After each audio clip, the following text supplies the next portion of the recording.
Hi everybody and welcome back to the HardReset.Info channel. In today's video I'm going to show you all controls and gestures for your BANG OLUFSEN Beoplay H95 headphones.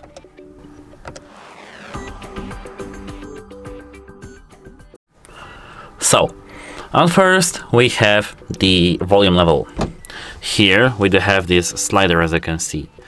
When sliding we can increase the volume level and decrease this volume level, but of course not on this earbud. We have to go to the right earphone. Here on the right earphone we have this slider. As you can see, volume down and volume is going to up. This is the first gesture.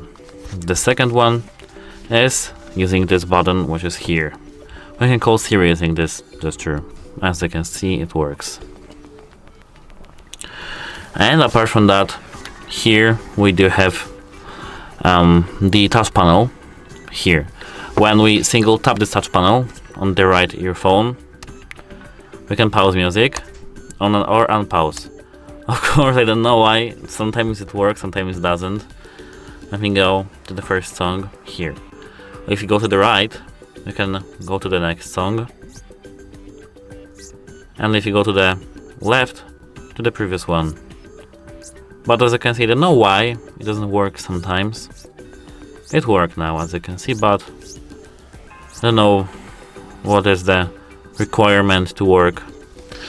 That's it. Hope it helps you and have a nice day. Goodbye.